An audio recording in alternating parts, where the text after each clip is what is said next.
Green light, they're away. And they're all in their positions, ready to go. There's the light up. In true Mildura style. The green light's on. It was a beautiful start. He's trying to get across.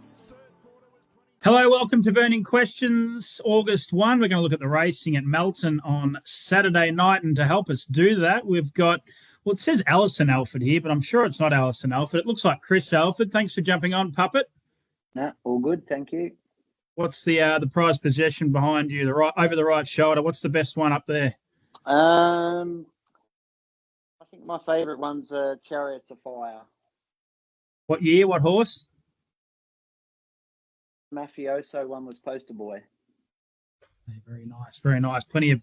Are you a trophy man, Puppet? Do you keep a lot of stuff? Looks like you do, but look at that. Oh, cupboard. They're all got. There's another cupboard out the other room. What's the one you're missing? What do we need? Well, there's a few missing because the house burnt down and took a fair few with it. But no, they're all there. I just need to get I think Great Southern Star, I reckon. That'd be nice. That'd be nice. Yeah. I wish I could say all my trophies were missing when our house burnt down, but well, there certainly wasn't any horse racing ones. Brett Carroll joins us. He promised me he was going to be in the Betfair sweater and the pants. You haven't turned up in that, Brett. No, it's in the wash, mate. I'm getting too much wear out of them. Enjoying their. The sun's come out, so I've taken a few layers off. It was freezing this morning, but looks like a beautiful day today. So yeah. Good stuff. Thanks for jumping on. Glen Craven joins us. I had Lockie Cook locked in, but he kept angling towards, Glennie will do it. So I've gone to the reliable man. Thanks for jumping on, Glennie. Yeah, no, I think I turned you down one other time, Toc, and you weren't real happy about it. So I thought I can't say no again. But, good Cook man. Stitch me up. Yeah, we'll keep it short and sharp. Thanks for jumping on, boys. Let's get stuck right into it. APG's National Mixed Sale is back again and coming to you twice in 2025, with the online auctions taking place in May and August and featuring weanlings, yearlings, stallions and broodmares. These two sales really do have a horse for everyone. Find all the details at apgold.com.au. The polls with Sahara Breeze. So is there a chance she wins this with ease? Talking about race 1, the Logical Staffing Solutions free-for-all over the 1720. Sahara Breeze gets the pole for Chris Alford. I'll hold you to last here, Puppet. I'll start with Glenn. Glenn drives He's From Heaven inside back row for Jess Tubbs. You'll be hoping Puppet holds up, won't you, Glenn? Yeah, that'd be an ideal world. But, Puppet's got the draw to he's got plenty of options. And I think... as you'll probably say later, she's best driven with a sit, and he's got a few options there. So, I think you can never say a thing's a sure thing when Buckin's in the race, but Sahara Breeze is definitely the hardest to beat. Are you any chance with a bit of luck? You'd need a little bit of luck, wouldn't you? But your horse is going well. He's flying. His times are always been quite good, and he's best driven with that one run at him late. So he's got the right draw, but just to know everywhere we end up in the race. So hopefully they go hard early and then Bucking goes around and keeps the pepper on and things open up late. But, that's just an ideal world. Okay, we'll go to you here, Puppet. Sahara Breeze draws well, has good gate speed. I think you could hold and go all the way if you wanted to. I went back through this horse's record. I don't think it's led all the way to win a race since back as a 3-year-old at Ballarat. Might have won a Vicbred heat or something like that. But... probably fair to say this horse is best driven with a sit, and is that what you're planning to do on Saturday night in the first race? Not necessarily. I think she's good enough to hold the front now that Catcher Wave's out. There's not blistering speed off the front, so I don't think it'll be a really good hard first quarter, and I wouldn't be afraid to hold the front. Okay. So I spoke to you earlier in the week, just sort of quizzed you briefly, and you're sort of umming and ahhing about you hadn't spoken to the camp yet, the Quinlans, but what's your gut feel? You maybe try and go all the way this time over the short? Oh, I think so. It looks like the first quarter probably won't be quicker than 28.5, and I'm sure she's good enough to cruise through 28.5 and then keep running after that.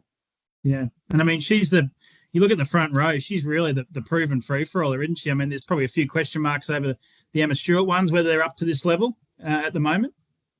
Yeah, well, she's a 120 raider, and she's probably lost a little bit of her high speed now and is a fair bit stronger. So this could be the race to let her stand up. Yeah. Do you fancy her, Chris? I think she's about 420. I mean, do you fancy her chances? No, I think she's got a great chance. She dead heated with Yambuki in a couple of starts ago when he had it easy in front and got home in 26.5 and she dead heated. So if he has to come around and sit outside her, I'm sure she'll go like probably 51 or something, and it'll be hard for him. Yeah, good stuff. We'll go to you here, Brett. We were just speaking on radio. We were a bit unsure about the map, but we thought maybe Oliver Dam might be the one that would get across Sahara Breeze, but maybe that's not the case. Well, either way, Sahara Breeze is going to be very hard to beat, as Glenn's nailed the analysis really. And interesting, Chris said, I was just thinking in my head how fast this horse could run over a mile at Melton, and I thought it would do 152 comfortably, and Chris was alluding to the fact that she'd probably get to 151, which wouldn't surprise me either, which is going to be pretty hard to beat, isn't it? Yeah. Yeah, okay. Which camp are you in then? Oh, definitely Sahara Breeze. Yeah, have to be. The $4 something you quoted does seem a bit over the top, to be honest. It should be more sub $3. Yeah, I'm with her as well. Sahara Breeze in the opener. Let's move on to question number 2. It's Pride's Easy Feed are our sponsors. They stand as a proud supporter of the harness racing industry with their set recipes and quality ingredients to give the trainer confidence in what they're feeding. So make the switch to Pride's and start getting the result you've been chasing. Violet Stanford's back at the track, but should punters have a crack? Violet Stanford, Group 1 winning mare. Haven't seen her at the track since, or at least the races, since November last year. Last year, she draws barrier 2 for Russell Jack and Nathan Jack. Glen Craven drives Jillaby Ballerini outside the front row. And Chris Alford partners the old boy, nephew of Sunoco, who broke through for a long-awaited win last time out. Straight back to you here, Brett. Which camp? There's probably 3 leading chances. Jillaby Ballerini camp here, Violet Stanford got a lot of respect for the horse, but it's had a good grounding of trials, but would have thought that Ballerini has improved remarkably this preparation. Not really remarkably because she was pretty lightly raced, but she's certainly done everything that's been asked of her, and she even had another trial since her last win. Not that she probably really needed it. So she looks absolutely on top of her game, and she's shown she's capable of running something in the 26s for a quarter. So it's going to be pretty hard to hold out, I would have thought, no matter what the map is. Yeah, I'm with Jillaby Ballerini as well. Tough race. Look, it's going to be a great battle, but I'll go with Jillaby Ballerini as well. Chris, you drive nephew of Sunoco. Great to see him back in the winner's stall last time out. Can the old boy go back to back? It's probably going to be a bit hard. The younger ones are a little bit nippy for him nowadays, and he was good last week, but times weren't great, and they only got home 59.5, which is pretty good for him because he's not where he used to be. But I think Jillaby Ballerini and Violet Stanford probably a little bit too zippy for him in this race. Yeah, if you weren't involved, who would you lean towards, Violet Stanford or Ballerini, from what you've seen? Yeah, well, I haven't seen any of Violet Stanford's trials, but I'm sure she'd be pretty wound up. She'll be running first up at Metro Grade, and she battled around with Kiang Zahara and beat Jillaby Ballerini in the Breeders' Crown last year. So it'll be interesting, but Jillaby Ballerini's probably got the fitness edge just to be a little bit too good this week. Yeah. Over to you, Glenn. Not a great draw for you, but you've got a great horse. I think last time you took her on, you were leading, and she was able to get past you in a really fast last lap. She's really good. She's probably not far behind Kiang Zahara, Ballerini. Yeah, she's improved a lot this prep. Every race she's gone out, she's got a little bit sharper and trotted a little bit nicer. So we couldn't be happy with the way she's going. So I've got a lot of respect for Violet Stanford. We couldn't quite catch her every time we'd race her as a 3-year-old. So hopefully as a 4-year-old we've been able to leapfrog her. But we'll just have to see where we end up, and hopefully we don't get too far back. And I would have thought the way that Violet Stanford used to race would be up on the speed. So it was just a matter of where we end up, and hopefully we're too zippy up the straight and got the fitness edge. Are you on the best of the two chances from the stable, Glenn? I mean, do you think Ballerini's ahead of Stuka at the moment? Yeah, I think so. Stuka just hasn't quite come back as good as would have liked, but his last trial was a lot sharper. So, yeah, I think he'll run a good race first up. Okay. And Ballerini, just from the draw, sort of come with one run, or would you be happy to sit up outside maybe a Violet Stanford if Nathan was able to lead? I just have to talk to Marg and Paddy about that and see what they reckon. But yeah, probably a matter of what happens early. If they're going slow early, it's no point going back. But yeah, we'll just have to weigh it up as we come. And yeah, she's still out of the draw, so we've got to get that past that part first. That's true. That is true. Good stuff. Great race. Probably the highlight of the night on Saturday night. That is race number 7, the Pride's Easy Feed Trot at 8:40 p.m. Moving on to our third question. Logical Staffing Solutions are the sponsor. They provide labour, hire and recruitment services to the transport, warehousing, automotive and manufacturing industries. A logical solution for your staffing needs. Imperial Command's got plenty of dash, but will he lead all the way to the cash?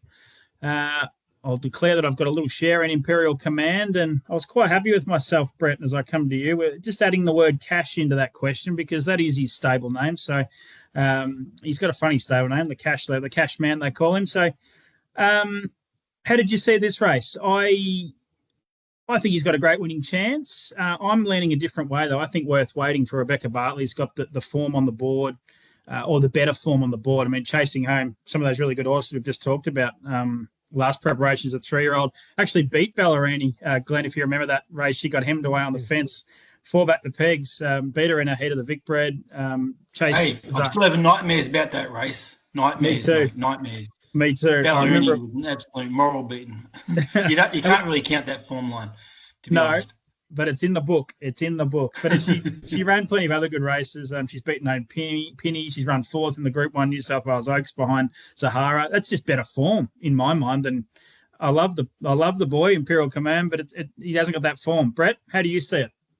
I think you're using a bit of reverse psychology against your own horse here, and I think it's a pretty elementary race to read. Imperial Command will lead and be very hard to beat over the 22.40. And I think there's a lot of dangers. I wouldn't think Worth Waiting is the obvious danger, as in you got Sir Patrick sitting on its back, Chris's horse Lincoln Bio. It's pretty handy on its day. Cavalli Michael handy on its day. But for me, Imperial Command's one of those horses that just does what it has to, in my opinion, and runs home in. Something's going to have to come home in about 57 and change to beat it. I'm not sure there's one here that can, to be honest. Okay, we'll go to you here, Glenn. Will I be celebrating on Saturday night, or will I be commiserating? Who are you with? You with the Imperial Command or something else? Just with Imperial Command, just because of the draw, and you can't discount one of Andy Gath's trotters when they're in form. They do go through their grades quickly. So I think this bloke's one of them. I'm a bit with you with that Worth Waiting. I really liked her form, and she won easily first up in slow time, but yeah, she did what she had to, and yeah, I think it's an even race, but with the draw, I think yeah, your bloke might be just ahead. We'll go to you here, Puppet. You're driving your horse Lincoln Bio, a winner 2 starts ago. From memory, you might have knocked one flying there on that occasion. I had a little holiday, but you probably needed a break. You're not going to come flying over and knock over my bloke, are you? No, we try not to do that. But I know. Yeah, I think it's a pretty even race. I'd say Imperial Command's way up in class, and compared to what it's been racing, any of these horses in this race would have beaten the horses he's beaten the last couple of runs. So I don't think it's a sure thing that it'll lead and win. I think Lincoln Bio, she'll get out real good, and we've upped her work a little bit since last run, and I think she'll be a lot fitter and run a great race. Okay. I haven't got a price here, but you're going with a bit of confidence. Chris, do you think you can find the front? You want to find the front? I don't think it matters if she doesn't lead. She's pretty versatile, but Picket Wire can get out pretty good on its day, and Answer's horse can too. So it'll be interesting the first 200 metres anyway. Yeah. Brett, just back to you quickly. I think you mentioned on the radio before, Wager Wednesdays has been a very successful segment. Now the girls up in Shepparton doing that. Was there one tipped by Tristan Larson in this race? Yeah, he tipped Cavalli Michael on the Wednesday wager. LB tipped Better Zip It, which won the first in Mildura today. Okay. And Nathan tipped horse that he won on Ideal Bandit Wednesday night. There could be some others I've forgotten about, but yeah, it's got a pretty good strike rate. It is. I reckon Chris Alford tipped Aldebaran Brook. Didn't you pup it when it won? I reckon. Yeah. I think so. Yeah. Yeah, it's been a good little segment. Good race. Coverley Michael, his best is good enough, isn't it? You just haven't seen it for a while. But all right, that's race 5 in the Valley Stud Trot. First leg of the main quaddie, 7:38 p.m. Let's move on to the 4th and final question. Dunny's always liked 40 Love, so will he prove a class above? We're talking about race number 2. 40 Love, Aaron Dunn, trainer driver, got a bad, well, not a great barrier, but the key chances are drawn outside him. Barrier 10 for 40 Love, 11 Fox Dan, 12 Silver Pistol. They're the 3 key runners in the market. Brett, I'll come to you. Hard to split this race, isn't it, with the 3 big guns or the up-and-comers drawn wide on the back row? Yeah, it's going to be a pretty entertaining race, I think, because, yeah, they're all pretty handy and a bit tactical, aren't it? And so just as well as the quickest horse off the front, it's drawn 4. Chris Alford's driving it, so he'll know what to do on it, obviously. So doesn't always work out that way, but Fox Dan does follow it through. So it might get the best run through of those ones from the back. But, yeah, I honestly have to sit on the fence here with those bottom 3. If you force me to make a decision, I'd go Fox Dan because of what I just said. Yeah. I didn't too hard for me, but I've gone with 40 Love ahead of the Termit Stewart runners. We'll come to you here, Glenn. You're on Jillaby Illuminate. She's got an interesting draw.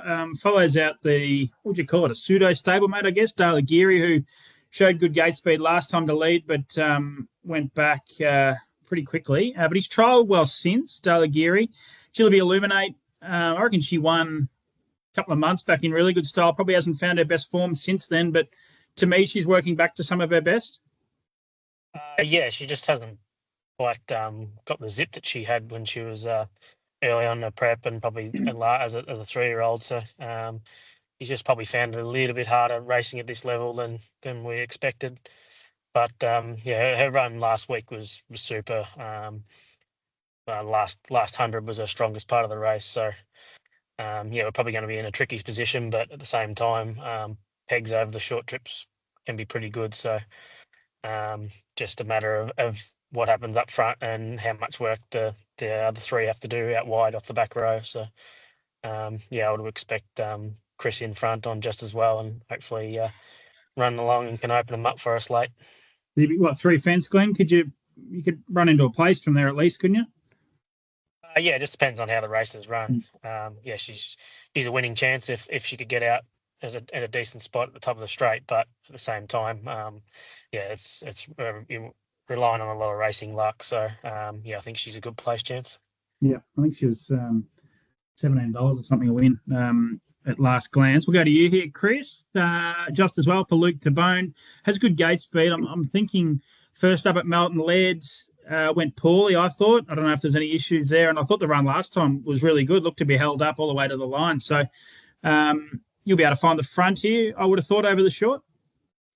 Yeah, well, I didn't drive her first up, but she obviously needed to run. And as you said last week, she sort of ran up their tails and was travelling really well for the last sort of 200 metres without clear running. So, you know, she had a lot of grounding over a mile sort of at Menangle, which will stand her in good stead for this. Just think maybe the, 10, 11, and 12 might be just a bit too sharp for her at the end, but I'm sure she'll give a great fight.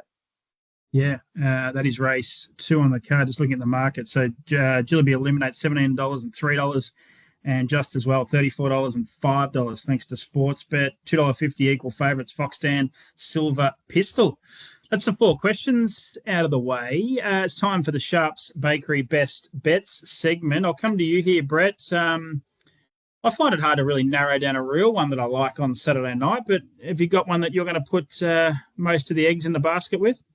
I've certainly seen harder meetings to make a decision on, to be honest. There's quite a few options. I'm going to stick with one purely because I want to be annoying to you, because you best betted it a couple of weeks ago on this show and it didn't get the job done. So I'm going to stick with Hoppy, one of horse that Glenn would know well, but I think Hoppy's in peak form now.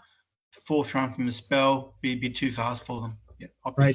Race 4, number 7, Hoppy at 2:30, and yeah, I think you might have hopped on at the right time here, Brett. I'll go to you, Glenn. What are you doing with your best bet on? I reckon the last time you're on, you went each way better isolate each way, and it got up at double figures, knocked off Yambuckian. Yep. Yeah, and it's the last time anything got past you in Bucky, I reckon too. So. True. Yeah, I definitely don't have one anything like that. I had Hoppy, but I'll put the pressure on Cookie tonight at Melton and Kiang Gypsy in the trot final. Short price, but yeah, we'll put the pressure on him as soon as he got me in. Yeah, I agree. Yeah, it looks hard to beat in that final. It was a good heat winner at Ballarat from memory, and yeah, I think we can get $1.80, $1.90, so that'll do me. That's tonight at Melton. Puppet, before I come to you, have you got your dancing shoes on tonight? You're heading along to a 50th that I might be heading along to, and yeah, you a dancer, or we got some pretty high. We got some talent in the music front tonight. Yeah, not real good on the dance stage, but yeah, no, it should be a great night, Tyrone's 50th. So. Look forward to it. Yep. Can we get a winner? I know you've jumped off drives that you would have had at Melton tonight, but where are you going to play? Tonight at Melton or Saturday night at Melton for your best? No, I'll go Melton on Saturday. Race 4, Aldebaran Brook again. Just not been having any luck lately, and I think this is a nice sort of race for us, so I'm taking Brett on. Okay. Each way or straight out in the nostril at $13? No, straight out. He's not an each way punter. Aldebaran Brook for Puppet. Race 4, number 10 at $13 and $2.45. What am I going to do? I'm going to go. Look, I'd love a better price. We might get a better price come race time. Race 3, number 6, Neat and Tidy. I'll go with Aaron Dunn's horse here. I reckon it can work across to the front. Aaron's an aggressive driver. He'll get the top, I think. And the last couple of starts have been outstanding, including a runner-up to Sweet Ideal. A couple of runs ago, she's come out and won again since. So I'll go race 3, number 6, Neat and Tidy. Puppet, I'll catch up with you for a beer later on. Thanks, Tim. Good stuff. Thanks for jumping on. Glen Craven, appreciate you jumping on, and go give Cookie one in the ribs for me, can you? Yeah, no, we'll do. Stir him up and get him ready tonight. And thanks, Brett. Go and get that little sweatsuit out of the washing machine and throw it in the dryer. And get down to the RSL for a beer. Sure thing. Have a great weekend, everyone. Green light, they're away. And they're all in their positions, ready to go. There's the light up. In true Mildura style. The green light's on. It was a beautiful start of. He's trying to get